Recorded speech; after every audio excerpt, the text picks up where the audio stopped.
The Battle of Actium was a naval battle that took place on September 2, 31 BC, between the forces of Mark Antony and Cleopatra VII and those of Octavian, later known as Augustus, the eventual first emperor of Rome. The battle was fought in the Ionian Sea off the coast of Greece and marked the end of the Roman Republic and the beginning of the Roman Empire. The conflict between Antony and Octavian began when Antony declared Cleopatra his consort and formed an alliance with her. Octavian, seeing this as a threat, declared war on Antony and Cleopatra. The two sides met at Actium, where Antony and Cleopatra's fleet of over 500 ships faced Octavian's fleet of around 300 ships. After several hours of fighting, Antony's fleet began to sink or become disabled, and many of his soldiers deserted or surrendered. There were several reasons for the failure of Mark Antony and Cleopatra at the Battle of Actium. Number 1. Lack of coordination and poor communication were major contributing factors to Antony and Cleopatra's defeat at the Battle of Actium. Antony's fleet was commanded by his subordinate, Quintus Dellius, who was not as experienced or competent as Antony himself. This led to a lack of clear leadership and direction within the fleet, which made it difficult to coordinate their movements effectively.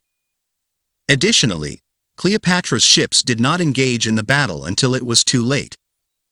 This was partly due to her lack of military experience and knowledge, but also because she was trying to preserve her own fleet and keep it intact for her escape. However, this decision left Antony's fleet vulnerable and outnumbered, which ultimately contributed to their defeat. Number 2.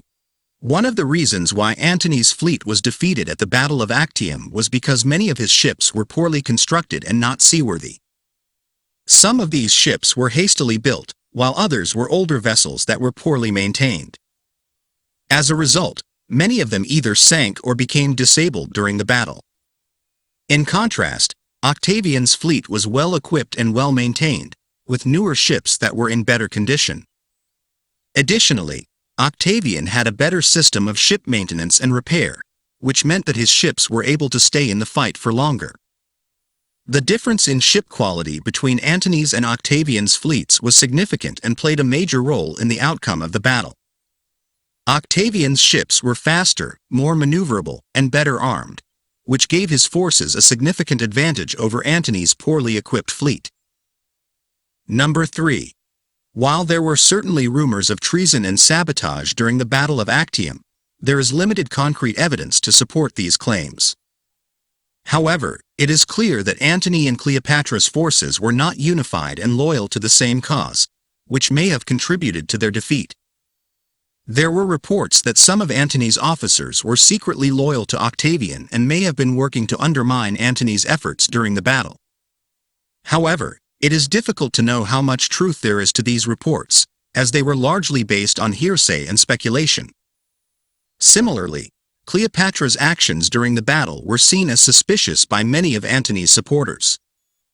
Some believed that she was planning to defect to Octavian's side, either because she saw the writing on the wall and wanted to protect herself, or because she believed that she could secure a better position for herself by aligning with the eventual victor. Ultimately, the true reasons for Antony and Cleopatra's defeat at Actium are likely to be complex and multifaceted, and it is unlikely that any one factor can be definitively identified as the sole cause of their failure. However, it is clear that a lack of unity and loyalty among their forces played a significant role in their defeat. Number 4. Antony's fleet was positioned in a disadvantageous location during the Battle of Actium. The fleet was anchored in a narrow strait between the coast and a shallow reef, which limited their maneuverability and made it difficult for them to retreat.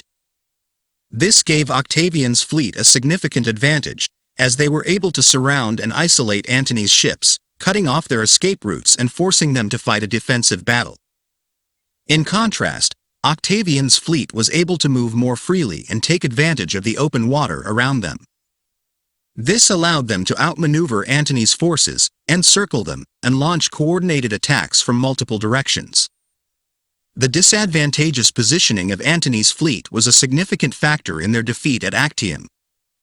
Had they been able to choose a more favorable location for the battle, they may have been able to put up a stronger fight and potentially change the outcome of the battle. Number 5. The declining morale of Antony's forces was a significant factor in their defeat at the Battle of Actium. Prior to the battle, Antony's forces had suffered a number of setbacks, including defeats in Syria and Armenia. These losses had a demoralizing effect on his troops, who may have been questioning their chances of success against Octavian's well-disciplined army. In contrast, Octavian's forces were highly motivated and disciplined, which gave them an advantage on the battlefield. Octavian had been preparing for the battle for some time and had worked hard to instill a sense of discipline and purpose in his troops. As a result, his soldiers were highly motivated and confident in their ability to defeat Antony and Cleopatra's forces. The declining morale of Antony's troops was likely compounded by other factors, such as the poor quality of their ships, the disadvantageous positioning of their fleet, and the lack of coordination and unity among their forces. These factors may have made it difficult for Antony's troops to rally and mount an effective defense against Octavian's well-trained and highly motivated army. Overall, the combination of poor coordination, defective ships, possible treason, disadvantageous positioning, and declining morale contributed to Antony and Cleopatra's defeat at the Battle of Actium.